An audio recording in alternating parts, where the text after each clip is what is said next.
Hello everyone, welcome to Aspire Math.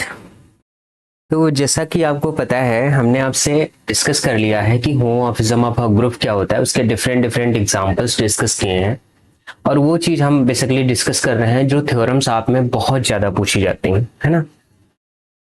तो फिलहाल आज हम डिस्कस करते हैं मोस्ट इंपॉर्टेंट थ्योरम जो लगभग लगभग पूछी ही जाती है। अगर नहीं तो इसका कुछ पार्ट पूछ लिया जाता है, नहीं इसका पार्ट दो पार्ट पूछ लिए जाते हैं, तीन पार्ट ऐसे करके पूछ लिया जाता है।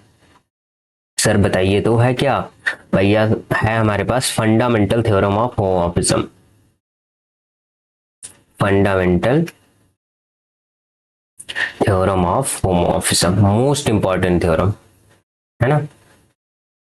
होमोमॉर्फिज्म, इस वाली थ्योरम को पढ़ के ये वाला हमारा चैप्टर फिनिश हो जाएगा। इसके बाद हम स्टार्ट करेंगे परमुटेशन ग्रुप क्या होता है, जिसे सिमेट्रिक ग्रुप एसएन भी कहते हैं। फंडामेंटल थ्योरम होमोमॉर्फिज्म होता क्या है, पहले इसके बारे में थोड़ा आइडिया ले लेते हैं। उसके बाद में जो है हम इसका स्टेटमेंट वगैरह वगैरह सब लिखेंगे, ठीक। मैं जिससे बताऊं कि जैसे हमारे पास कोई ग्रुप है, जैसे यफ हमने फंक्शन डिफाइन करते हैं ना, एक ग्रुप से लेके दूसरे ग्रुप पे इसका कुछ ऑपरेशन होता है, लाइक स्टार वन मान लिया, इसका कुछ ऑपरेशन होता है लाइक स्टार टू मान लिया। तो कहता है आप जी निकालो अपॉन कर एफ निकालो, कर्नल एफ बोलते हैं। G upon kernel f, kernel f को अगर मैं के लेट कर लूं तो डेट इज, मैं इसको इस तरीके से लिख सकता हूं जी अपॉन के। तो कह रहा है कि ये जो होगा वो आइसोमॉर्फिक हो जाएगा किसके, जी डैश के। मतलब हमको ये पता है कि कर्नल एफ जो होता है, कर्नल एफ नॉर्मल सब ग्रुप होता है जी का। ये मैंने प्रूफ भी किया है लास्ट लेक्चर में, है ना। लास्ट लेक्चर में हमने ये प्रूफ करके रखा है, लास्ट लेक्चर में प्रूफ भी किया है। ओके नाउ ये बात तो सही है। तो फंडामेंटल थ्योरम ऑफ होमोमॉर्फिज्म यही कहती है कि जी अपॉन के आइसोमॉर्फिक होगा जी डैश के, या कहीं कहीं पे ऐसा लिखा मिल जाएगा कि जी अपॉन कर्नल ऑफ एफ, मान लो कुछ आएगा लाइक एफ जी टाइप का आएगा, और एफ जी किसका सब ग्रुप होना चाहिए, जी डैश का सब ग्रुप होना चाहिए। कहीं कहीं पे इस तरीके से लिखा हुआ मिल सकता है fundamental theorem of homomorphism. Okay, तो अब इसके स्टेटमेंट की तरफ चलते हैं, उसके बाद प्रूफ की तरफ चलते हैं। समझिएगा क्या है इसका स्टेटमेंट, क्या कहता है, ध्यान दो। स्टेटमेंट ये हमको बोलता है कि ये आपके मतलब ऑड ईयर में पूछा जाता है, तो आपकी हो सकता है ये पूछा जाए। आपकी इसके चांस हैं, चांस बहुत ज्यादा है, चांस बहुत ज्यादा है। तो थोड़ा ढंग से आप लोग समझ लीजिएगा। कोई चीज अगर ना भी समझ में आए तो बताइएगा, मैं उसको दोबारा एक्सप्लेन करूंगा। लिखिए, फंडामेंटल थ्योरम ऑफ होमोमॉर्फिज्म एक कहता क्या है। फंडामेंटल थ्योरम ऑफ होमोमॉर्फिज्म हमारे पास ये कहता है कि जी और जी हमारे पास क्या है, कोई ग्रुप है। Let G and G dash B any two group, B any two group, कोई हमारे पास दो ग्रुप है, ठीक है। एंड दूसरी बात क्या है, यफ जो है वो जी से लेके जी डैश पे एक मैप डिफाइन की गई है। और कैसी मैप है हमारे पास, होमोमॉर्फिज्म मैप है। कैसी मैप है हमारे पास, होमोमॉर्फिज्म मैप है, ठीक है। होमोमॉर्फिज्म मैप है विथ कर्नल के है, विथ कर्नल हमारे पास इसमें क्या देके रखा है, के देके रखा है। देन अगर कर्नल के है तब कह रहा है कि जो जी बाई के आएगा, जी बाई कर्नल, वो आइसोमॉर्फिक हो जाएगा किसके, जी डैश का। और आइसोमॉर्फिक होने के लिए क्या हो गया, आइसोमॉर्फिक का मतलब तो यही होता है कि जी बाई के और जी डैश एग्जैक्टली सेम हो जाए। एग्जैक्टली सेम होने का मतलब ये हो गया कि जिस टाइप के एलिमेंट की प्रॉपर्टी जी बाई के रख रहे हैं, उसी टाइप के एलिमेंट की प्रॉपर्टी हमारे पास जी डैश भी रख रहा हो। समझ आई इतनी बात। देन इसको हम क्या कहते हैं, देन डेट इज, इसको हम कहते हैं that is G by K is isomorphic to G dash, G by K is isomorphic to G dash. याद रह गए। या फिर कहीं कहीं पे ऐसे स्टेटमेंट लिख के पूछ सकते हैं एवरी होमोमॉर्फिक, अगर ये दिया तो थोड़ी सी हिंट दे देते हैं कि कैसे करना है।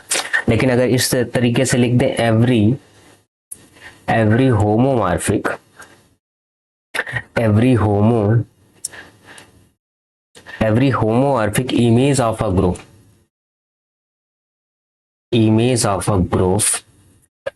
every homomorphic image of a group G is isomorphic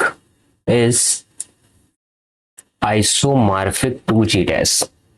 कि जितनी भी होमोमॉर्फिक इमेज होंगी ग्रुप जी की वो जी डैश की क्या रहने वाली हैं, आइसोमॉर्फिक रहने वाली हैं। अब हमें प्रूव करना। अब मैं थोड़ा सा और एक्सप्लेन करता हूं, इस बात को समझाने का प्रयास करता हूं। देखो ध्यान दो, जो हमारे पास जी बाई के है, जी बाई कर्नल, इसको जी डैश के इक्वल दिखाना है। मतलब जो मैप होगी हमारे पास कुछ ऐसी होनी चाहिए कि जी बाई के से जी डैश पे डिफाइन हो और ये दोनों सेम होने चाहिए। सेम आ जाएंगे तो सेम आने के लिए आइसोमॉर्फिज्म दिखाते थे, याद करो आइसोमॉर्फिज्म दिखाते थे। आइसोमॉर्फिज्म की कंडीशन 1 1 होना चाहिए, ऑन 2 होना चाहिए और तीसरी होमोमॉर्फिज्म। अगर ये तीन बातें हैं तब जाके हम इसको आइसोमॉर्फिक कर देंगे। तो हमारा टास्क ही रहेगा इसको प्रूफ करना, हमारा टास्क रहेगा। तो 1 1 ऑन 2 और होमोमॉर्फिज्म दिखाना मेरे पास क्या रहेगा, इसका टास्क रहेगा। अब दूसरी बात हमारे पास ये आती है कि एक मैपिंग हम डिफाइन करेंगे अपनी तरफ से और उस मैपिंग को हम दिखाएंगे कि ये वेल डिफाइंड है। मतलब कोई चीज अगर डिफाइन करते हैं हम अलग से तो हमको दिखाना पड़ता है, पहले प्रूफ करना पड़ता है कि ये चीज वैलिड है मेरे लिए। अगर वैलिड है तभी तो आगे हम बढ़ेंगे। तो बताते हैं, इसको हम करते हैं प्रूफ। पीएफ लिख रहे हैं, इसका मतलब प्रूफ करने के लिए हम क्या करेंगे, जो हमारे पास एक मैप है जी से लेके जी पे होमोमॉर्फिज्म है, जी से लेके जी डैश पे क्या है हमारे पास बी होमोमॉर्फिज्म, ठीक है। कर्नल ऑफ एफ हमारे पास डिफाइन करके दिया है, ओके बोल रहा है। और कर्नल ऑफ एफ होता क्या है, वो सारे एक्स जी से लाते हैं जहां पे एफ एक्स हमारे पास आइडेंटिटी ई डैश पे मैप करता है। दैट इज ये जो ई डैश है मेरे पास ये किसका मेंबर है, जी डैश का मेंबर है, ठीक है। इतनी बात तो समझ में आई। हमको प्रूफ क्या करना है, आवर टास्क हमारा टास्क है कि जी बाई के को आइसोमॉर्फिक दिखाना है जी डैश के। अब के क्या है, कर्नल एफ है, के क्या है, कर्नल एफ। तो मैं क्या करता हूं, कंसीडर करूंगा मैप, एक मैप कंसीडर करूंगा कैसी, एफ कहां से कहां तक, जी बाई के से लेके जी डैश तक। और एक बात देखो यहां साइड में मैं आपको समझाने का प्रयास करता हूं। देखो जो हमारे पास बेसिकली जी बाई के है ना, जी बाई के ये हमारे पास क्यूसेंट ग्रुप में हमने बता के रखा था कि क्यूसेंट ग्रुप में क्या आते हैं, कॉसेट।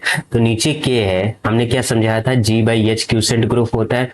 तो H A small H A type के एलिमेंट होते थे जहां पे ए हमारा ग्रुप का मेंबर होता था।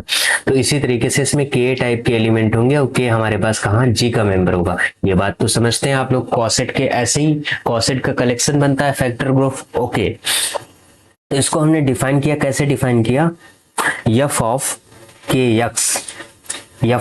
एक्स इज इक्वल टू हमने के एफ ऑफ एक्स डिफाइन किया फॉर ऑल एक्स इन जी के लिए। इतनी बात में अगर कोई समस्या है आप लोगों को तो बताइए। ये मैप मैंने अपनी तरफ से डिफाइन की है क्योंकि हमको इन दोनों को इक्वल प्रूफ करना है और इस तरीके से कॉसेट वाली मैप मैंने डिफाइन कर दी है। अब this mapping is well defined, हमें ये शो करना है। पहले वेल डिफाइंड शो करेंगे, फिर 1 1 ऑन 2 और होमोमॉर्फिज्म शो करेंगे, मेरा काम हो जाएगा। नाउ अब सबसे पहले हमें दिखाना है कि this mapping is well defined, this map is well defined. Well defined के लिए मैं क्या दिखा दूं, वेल डिफाइंड दिखाने के लिए मैं ये दिखा दूं कि हमारे पास जो कॉसेट है वो इक्वल आते हैं। अगर कोई दो कॉसेट उठाओ, कॉसेट के डेफिनेशन पता है, कॉसेट आइदर आइडेंटिकली इक्वल होते हैं। एक डेफिनेशन मैंने कराई थी, याद करो, कि अगर एच ए और एच बी इनका इंटरसेक्शन या तो फाई होगा या फिर क्या होगा, एच ए एच बी के इक्वल होगा। ये डेफिनेशन आपको पता होगा, मैंने प्रूव कराया है, ठीक। दूसरी बात कॉसेट की ये होती है कि अगर आपको पता है कि H A is equal to H B है तो इफ एंड ओनली तभी हो सकता है जब ए बी इनवर्स बिलोंग करे एच के अंदर। याद है, ये मैंने थ्योरम प्रूव कराई थी, याद है, देखो सबका यूज होगा यहाँ पे। तो अब उसको आगे बढ़ाते हैं। मैं लेट करता हूँ, क्या लेट करता हूँ कि के ए और के बी टाइप के एलिमेंट होंगे जी बाई के में, ध्यान दो, है ना। तो मैं कहता हूं कि के ए और के बी ये मेरे बिलोंग कर रहे हैं कहां पे, जी बाई के में बिलोंग कर रहे हैं।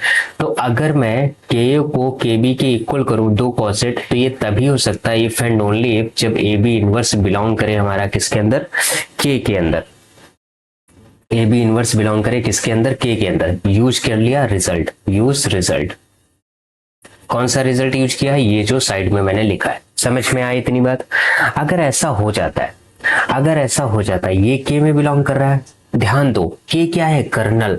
के क्या है, कर्नल। और कर्नल में वो सारे यक्स आ रहे हैं जिसे जहां पे एफ एक्स हमारे पास कहां पे मैप कर रहा है, आइडेंटिटी डैश पे। तो ध्यान दो के कर्नल में बिलोंग कर रहा है, तो यानी ए बी इनवर्स के में बिलोंग कर रहा है। तो अगर मैं एफ ए बी इनवर्स निकालूं तो ये हमारा ई डैश आ जाएगा according to definition of kernel. समझ में आ रहा है। इस डेफिनेशन से मैं ये बात बोल सकता हूं, बिल्कुल बोल सकता हूं। हर एक लाइन पे कंफर्मेशन मिलेगा आपको, बस समझते रहिए। एफ ए बी इनवर्स हमारे पास क्या आ गया, आइडेंटिटी डैश आ गया। चलो ठीक है, आइडेंटिटी डैश आने से हुआ क्या, अब मैं इसको ऐसे लिख सकता हूं क्योंकि एफ मेरे पास क्या है, होमोमॉर्फिज्म। एफ क्या है हमारे पास, एफ इज होमोमॉर्फिज्म। होमोमॉर्फिज्म तो हाई है क्योंकि स्टार्टिंग में मैंने लिख दिया था। तो होमोमॉर्फिज्म की प्रॉपर्टी से ये इंप्लाई करेगा F of A F of B inverse is equal to F of E dash. करोगे तब भी ई डैश आएगा, क्या ही फर्क पड़ता है। तो इसको मैं अगेन ऐसे लिख सकते हैं, होमोमॉर्फिज्म की प्रॉपर्टी होती है, ये वाली थ्योरम प्रूव कराई थी कि एफ बी को एफ बी इनवर्स लिख सकते हैं इस तरीके से, और ये अगेन ई डैश हो गया। अब यहां से ध्यान दो, यहां से ध्यान देने वाली बात यह है कि अगर मैं एफ ऑफ ए है, यहाँ पे क्या है एफ ऑफ बी का इनवर्स, अगर मैं इधर एफ ऑफ बी ऑपरेट कर दूं प्री मल्टीप्लाई, तो ये इसकी मल्टीप्लाई होके हमारे पास एफ ऑफ बी आ जाएगा। ध्यान दो, ये दोनों टर्म आइडेंटिटी हो जाएंगे। आइडेंटिटी होने से हमको मिलेगा क्या कि एफ ऑफ ए इक्वल हो जाएगा एफ ऑफ बी के। इतनी बात समझ में आई कि एफ ऑफ ए इक्वल हो जाएगा एफ ऑफ बी के। अगर एफ ऑफ ए इक्वल हो गया एफ ऑफ बी के तो क्या हुआ, ध्यान दो, हमारे पास हुआ क्या कि एफ ऑफ ए इक्वल हो गया मेरे पास एफ ऑफ बी के। अब स्टार्टिंग में जो मैंने मैप डिफाइन की थी वहां पे क्या लिखा था कि एफ ऑफ के एक्स इक्वल है एफ ऑफ एक्स के। तो मैं यहां से लिख सकता हूं कि F of K A equal हो जाएगा एफ ऑफ के बी के। तो यहां से हमको पता चल गया, यहां से हमको पता क्या चला, यहां से हमको पता चला देन, यहां से पता हमको ये चला कि अगर के इक्वल होता है के बी के, सच डेट जहां पे के ए कामा के बी बिलोंग कर रहा है कहां पे, जी बाई के अंदर। तो ये इंप्लाई कर रहा है, ये इंप्लाई कर रहा है F of K A equal हो गया किसके, एफ ऑफ के बी के। तो यहां से मैं दिस प्रूफ्स, यहां पे लिखो दिस प्रूफ डेट एफ जो मैप डिफाइन की है इज वेल डिफाइंड। जो मैपिंग मैंने डिफाइन की है वो मेरे पास कैसी है, वेल डिफाइंड। ठीक है, यही पूछ सकता है कि जब आप क्या करेंगे, जब आप इसको आइसोमॉर्फिक प्रूफ कर रहे होंगे तो प्रूफ करने से होगा क्या कि यहाँ एक मैप डिफाइन करेंगे आप, और मैप्स डिफाइन करने से होगा क्या कि ये हमारे पास मैप होगी वेल डिफाइंड। ठीक है, अब इसके बाद हम शो करते हैं कि ये मैप हमारे पास क्या बनेगी, 1-1। अब हमको क्या दिखाना है कि एफ इज 1-1। अब 1-1 दिखाने के लिए हमारे पास क्या कंडीशन होती है, यहाँ पे देखो कि अगर एफ हमारे पास होता है 1-1 तो कैसे हो सकता है, लाइक अगर ये सेट हमारे पास ए है, यहाँ पे एक सेट हमारे पास बी है, तो 1-1 के लिए ये होता है कि सेट ए का हर एक एलिमेंट, सेट ए का हर एक एलिमेंट सेट बी के एलिमेंट से यूनिकली कनेक्ट हो, यूनिकली कनेक्ट हो यानी एक इमेज हो, या फिर यूं कह लो बाय डेफिनेशन कि F of A is equal to हमारे पास एफ ऑफ बी है, तो ये इंप्लाई करना चाहिए ए बी के इक्वल हो। या फिर यूं कह सकते हैं आप कि डिफरेंट एलिमेंट है हमारे पास तो उनकी इमेज भी डिफरेंट आनी चाहिए। आप किसी भी तरीके से प्रूव कर सकते हैं, आप चाहे ऐसे प्रूव करें या फिर ऐसे प्रूफ करें, कोई भी इशू नहीं है। ठीक है, तो हमको दिखाना है कि एफ हमारे पास 1-1 है, तो हम कैसे दिखाएंगे, मैं लेट कर लूंगा, सबसे पहले इमेज लूंगा कि F of K a is equal to F of K b. ये मैंने प्रूफ कर लिया कि ऐसा होता है, तो मुझे शो ये करना है कि एफ ऑफ ए मेरे पास कितना होता है, एफ ऑफ बी के इक्वल होता है। ये हमारा टास्क 1-1 के लिए, ये हमारे पास क्या है, टास्क है। ठीक है, तो अपने टास्क को प्रूफ करने के लिए हम चलते हैं अपनी तरफ। कैसे करेंगे, इसको प्रूफ करने के लिए हम उल्टा चलते हैं, और उल्टा चलेंगे तो मेरे पास क्या हो जाएगा, मेरा काम हो जाएगा। देखो ध्यान दो, F of K is equal to F of K B, तो हमको दिखाना है F of A F of B के इक्वल हो जाए, और F of A F of B के इक्वल होगा तो वही तो हमारे पास के ए और के बी होगा, बस मेरा काम हो जाएगा। ध्यान दो, ये बात समझ में आई। 1 1 दिखाने के लिए मैं क्या करूंगा, अगर आपको यहाँ पे दिक्कत हो रही है, समस्या हो रही है, तो आप ऐसा लिख लो, आप ऐसा लिख लो ना, इसको लिखो, इसको ना लिखो, नहीं तो कहोगे सर आप जो है F of K is equal to K B है, तो मुझे शो करना है कि के बी के इक्वल आ जाए तो मेरा काम हो जाएगा। ये वाली बात समझ में आई। चलो अब शो करते हैं कैसे करें। हमें ये पता है कि F of A F of B के इक्वल है, ध्यान देते रहना, ये वाली बात पीछे पता है हमको। कहां से हम देख रहे हैं, यहां से देख कि F of A F of B के इक्वल है, यहां से, ठीक है, okay. F of A F of B के इक्वल है। अब मैं क्या करूंगा, अगर मैं इसमें एफ ऑफ बी इनवर्स से ऑपरेट कर दूं दोनों तरफ, एफ ऑफ बी इनवर्स, तो इधर क्या आ जाएगा हमारे पास, एफ ऑफ बी और एफ ऑफ बी का होल इनवर्स, तो ये हमारे पास आइडेंटिटी डैश आ जाएगा। यहां से मैं क्या कह सकता हूं, एफ ऑफ ए, इसको मैं लिख सकता हूं एफ ऑफ बी इनवर्स, ये हो गया हमारे पास ई डैश। समझ में आई इतनी बात। इसको मैं अगेन लिख सकता हूं by with the help of homomorphism F of A B inverse E dash, जो मैंने किया उसी का उल्टा कर रहा हूं। अगर ऐसा है तो हमारे पास f of A B inverse E dash में बिलोंग करेगा। अब देखो कर्नल की डेफिनेशन क्या होती है, भूलना नहीं है, वो सारे एक्स जी से लाना है जहां पे एफ एक्स हमारा ई डैश पे मैप कर रहा हो। तो देखो ये कर्नल में बिलोंग कर गया ये वाला, तो यहाँ से मैं लिख सकता हूँ कि ए बी इनवर्स बिलोंग कर गया के में, और ए बी इनवर्स जब के में बिलोंग करता है, इफ एंड ओनली इफ की कंडीशन होती है कि हमारे पास K is equal to K B तभी हो सकता है if and only if A B inverse belongs to K. तो वही वाला काम यहाँ पे लिख सकता हूँ मैं, के इज इक्वल टू यहाँ से के बी आ गया, बस हो गया 1 1। तो यहां से क्या इंप्लाई हो गया कि F of K is equal to हमारे पास आ गया एफ ऑफ के बी। यहां से मैं इंप्लाई कर सकता हूं कि के हमारा के बी के इक्वल हो गया, तो ये प्रूफ करता है हेंस एफ इज 1 1 1 1 मैप हो गया। अब हमारा टास्क क्या है कि एफ को 1 2 होना चाहिए। होमोमॉर्फिज्म तो मैं लेके चल रहा हूं कि होमोमॉर्फिज्म है। अब मेरा टास्क क्या रहेगा कि एफ को 1 2 होना चाहिए, और एफ जैसे ही 1 2 होगा मेरा काम हो जाएगा। नाउ अवर टास्क, अब हमको दिखाना है कि एफ इज 1 2। 1 2 दिखाने के लिए क्या करेंगे, जैसे ध्यान दो, जैसे अगर मैं लूं एफ, हमारे पास फंक्शन स्टार्टिंग में क्या था, जी से जी डैश पे था, तो 1 2 की डेफिनेशन क्या होती है कि कोई भी एक्स आप जी डैश से उठाओगे तो इसका मतलब एक देयर एग्जिस्ट वाई हमको मिलेगा, कहां पे, जी के अंदर, सच डेट क्या होना चाहिए, F of Y is equal to X होना चाहिए, ऐसे ही तो है। तो अगर मैं एफ ऑफ के वाई उठा लूं, F of K Y according to this, समझो मैं थोड़ा सा इरेज करके थोड़ा और आसान से करके बताता हूं इसे, ध्यान दो। हाँ, मैं क्या कर लूं, इसका मतलब क्या हो गया, जैसे एक्स हमारा जी डैश के अंदर बिलोंग कर रहा है, तो ये इंप्लाई करेगा जैसे y हमारा g के अंदर बिलोंग कर रहा है, लेकिन अब की बार जो हमारे पास मैप है वो g बाई k से लेके g डैश में है, तो मैं ये कह दूं कि k y बिलोंग करेगा हमारा g बाई k के अंदर, पक्का। तो यहां से मैं लिख सकता हूं कि f ऑफ k y मेरा होना चाहिए क्या, x, क्योंकि x तो g डैश के अंदर है, यहाँ पे भी g डैश हमारा है, x होना चाहिए, बिल्कुल पक्का। तो हेंस मैं बोल सकता हूं, हेंस x बिलोंग कर रहा है g में, there exist K Y in g by k such that F of K Y is equal to हमारे पास क्या आ गया, F of x, F of K Y is equal to हमारे पास क्या आ गया, एफ ऑफ x। तो ये हमारे पास क्या हो गया, अगेन एफ ऑफ x हमारे पास अगेन क्या है, एफ ऑफ वाई x है, तो इसको x ही ना ही लिखो, hence this is onto, बस ऑन टू प्रूफ हो गया कि ये मैप हमारे पास ऑन टू हो गई, 1 1 हो गया, ऑन टू हो गया। तो मैं क्या कह सकता हूँ, हेंस जी बाई के जो होगा हमारा आइसोमॉर्फिक होगा किसके, जी डैश के, हेंस प्रूफ। आई थिंक हमारी बात आप सबको समझ में आ गई होगी बहुत अच्छी तरीके से। करना क्या है, 1 1 दिखाना है, ऑन टू दिखाना है, और मैप को वेल डिफाइंड दिखाना है, आपका काम हो जाएगा, इतना ही था। और ये मोस्ट इंपॉर्टेंट थ्योरम है, बहुत पूछा जाता है। फंडामेंटल थ्योरम ऑफ होमोमॉर्फिज्म बहुत ज्यादा पूछा जाता है, हर जगह पूछा जाता है ना।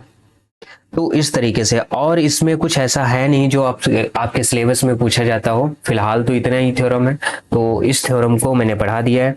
अब इस थ्योरम के बाद हम जो है स्टार्ट करेंगे आपका permutation group, alternating group and direct product.